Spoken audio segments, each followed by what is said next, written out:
Hello there once again. Welcome back to my channel. Um, Tonight I'm going to talk a little bit about my sexual abuse as a child. I was exposed to sexuality at an early age, and what had happened was I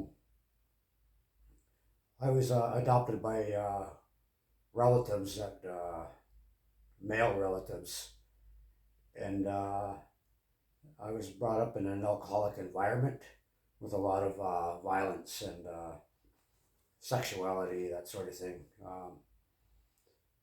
Um, I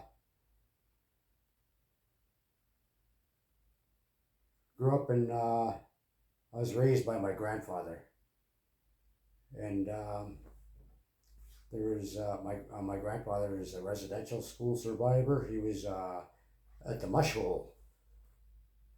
So I'm also a survivor of that as a result of my grandfather's experiences. A lot of his characteristics uh,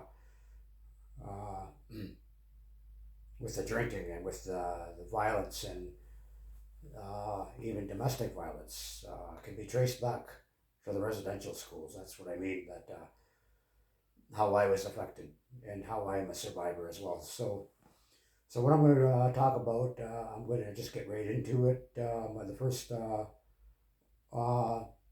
talk a little bit about the sexual abuse, about stuff that I had seen, and then I'll give you some sort of understanding of my upbringings.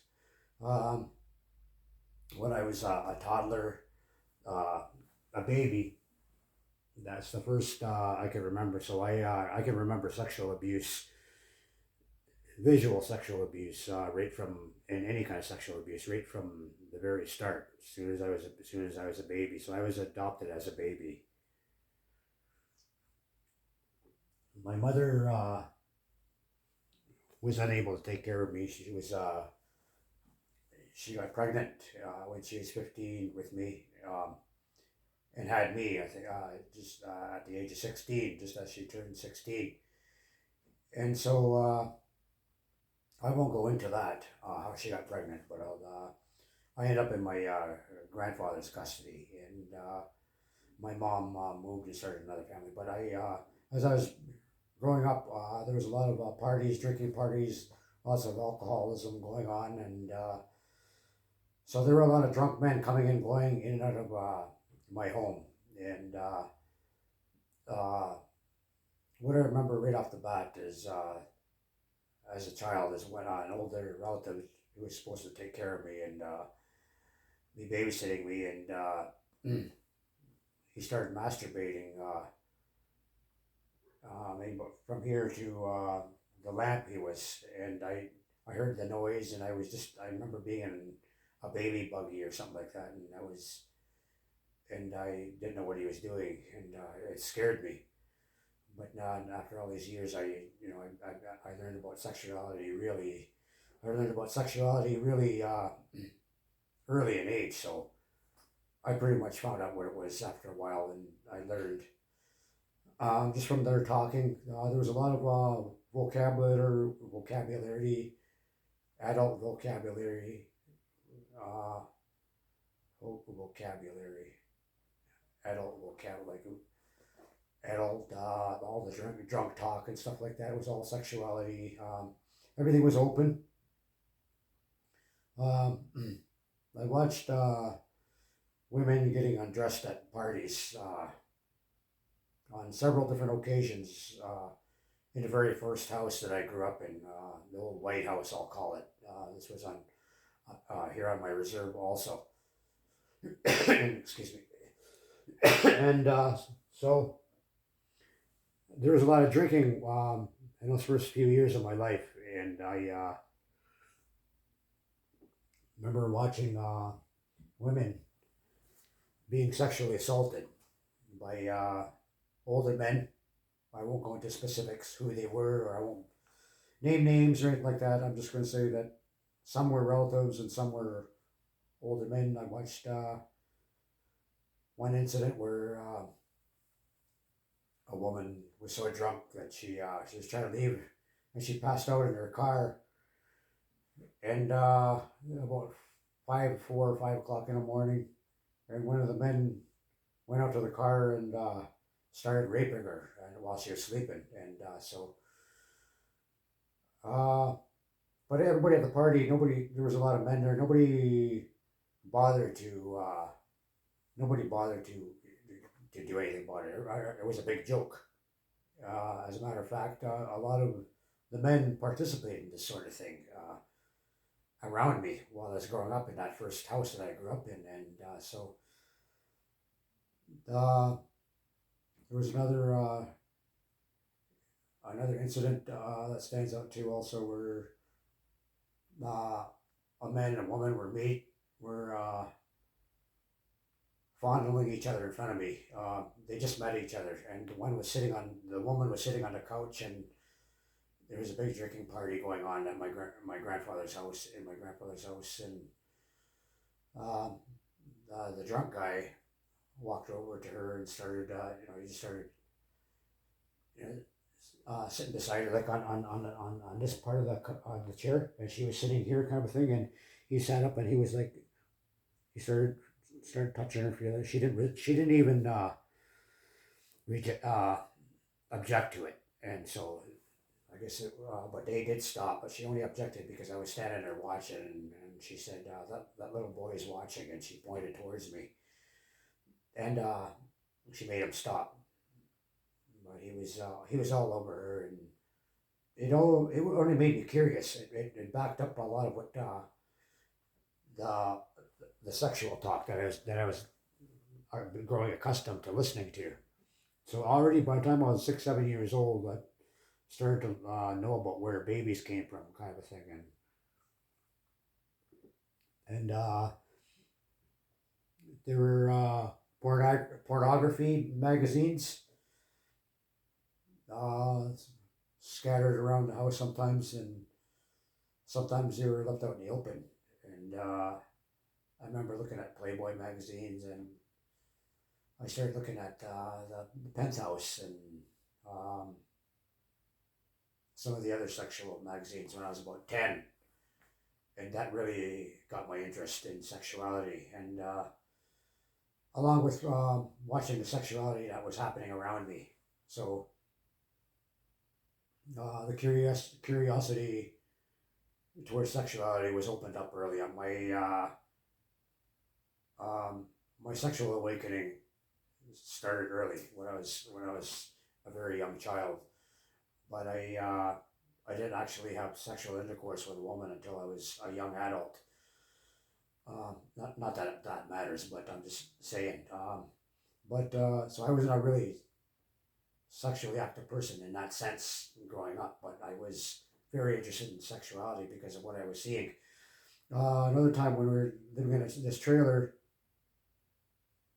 my aunt was accustomed to bringing men home from the bars, like a lot of white men and stuff like that, and some of them even tried to, make sexual comments towards me and stuff like that.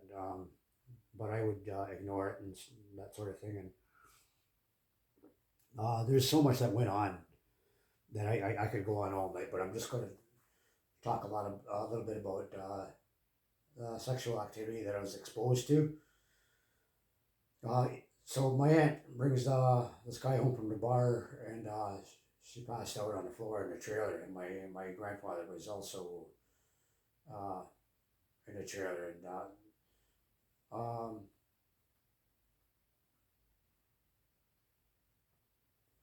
my grandfather was sleeping in a room, and he had my cousin, my baby, uh, sleeping close by also, and so she was also living with us. So there was two of us children in the trailer. There was a big long mobile home trailer that they used to assign to us when we needed housing, and it was part of our housing on the reserve here. I just remember waking up in the middle of the night, my grandfather opening the door for somebody, and my auntie was there, and she was there with one of a drunk white guy, and I woke up a little while later, about 2, 3 hours later, and the guy was on top of her, and I don't know if she was awake or not, but he was in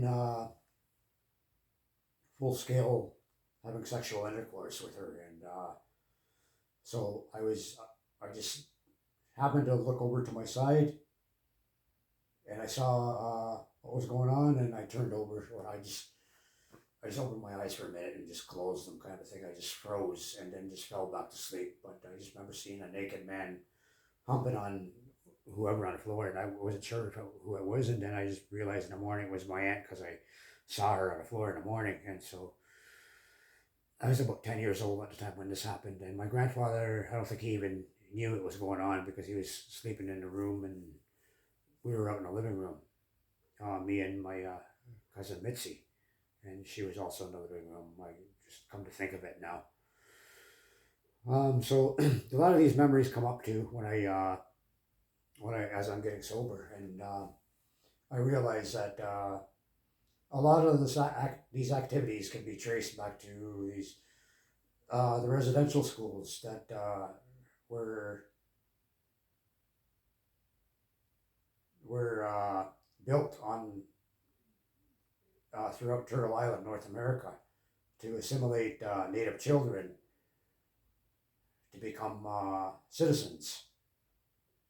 And so what ended up happening was children were taken away from their homes and were exposed to sexuality inside these places. And so you have all these children going into these residential schools, Native residential schools, to learn English and to learn the white man ways.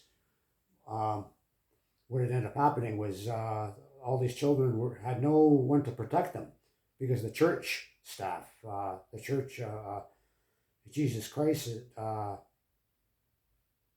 his churches, the Lord the Savior that we celebrate, or that mostly everybody celebrates at Christmas time.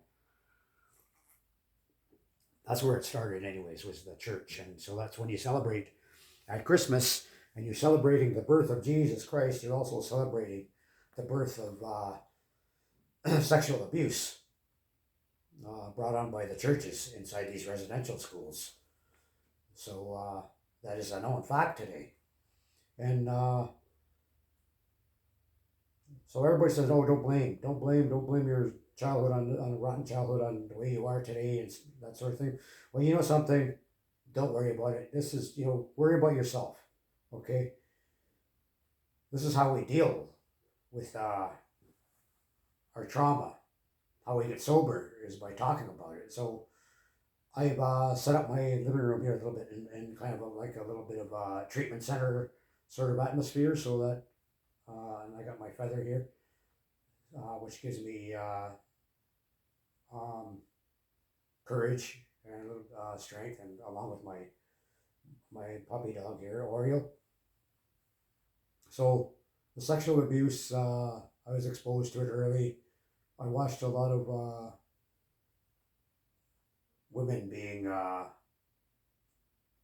abused while they're sleeping and even while they're awake. And sometimes a lot of I noticed a lot of women didn't object to it either. Some of them even initiated. So it's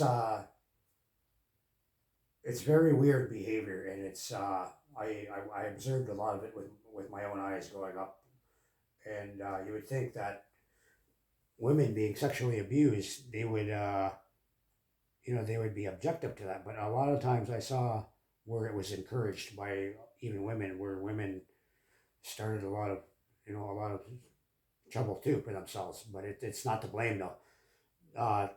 None of it should happen. Nobody should touch anybody without anyone's consent, and so a lot of this was normal behavior. It was even joked about, talked about, and there was a man that went around here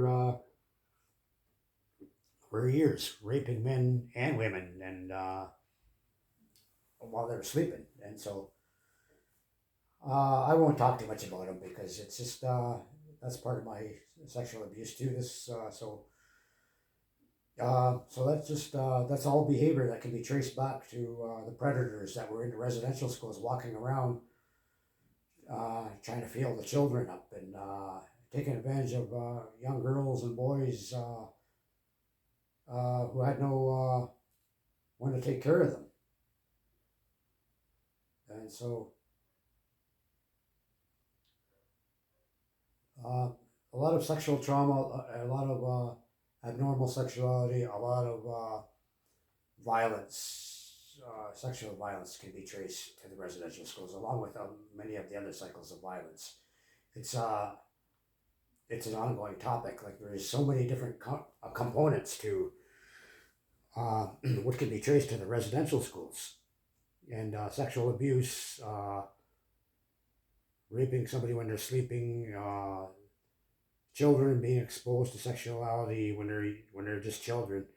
That can all be attributed to the residential schools, and I will talk more about it in and more in my videos. If you are a victim of sexual abuse, you don't have to be afraid to speak up. When you were a child, you were taken advantage of. You didn't know any better, and the same with women. You know, you were in an addictive time. It was not a good thing that that happened to you. Uh, you made the right decision to get out of the situations that you were in. With child sexual abuse survivors, you can deal with the trauma through counseling, through treatment centers, through through your elders, through your family members. I would rather not, even if I could, I wouldn't. I would be against sexual or prosecuting sexual abusers, because it prolongs that, because you got the court systems and you got victims impact, that sort of thing. But the court systems can drag on for a long time, and sometimes the as what happens is the abusers end up with very little time or no time at all, especially if they're first time offenders. And so I would rather just, there are ways of dealing with things, and don't resort to violence, and don't resort to breaking the law, taking matters into your own hands, and because that's not the answer either. I would like to thank you everyone for listening to what I have to say. I will share more videos with you about the different topics and different subjects. And thank you again, Miigwech Mina, for listening. Bamon Pi Mina, Guaman, Minaga, Wabong, Minaga, Westwabang, Minaga, Chewaswabang. So I will see you again tomorrow, day after tomorrow, and day after that. And have a good week. Have a good evening.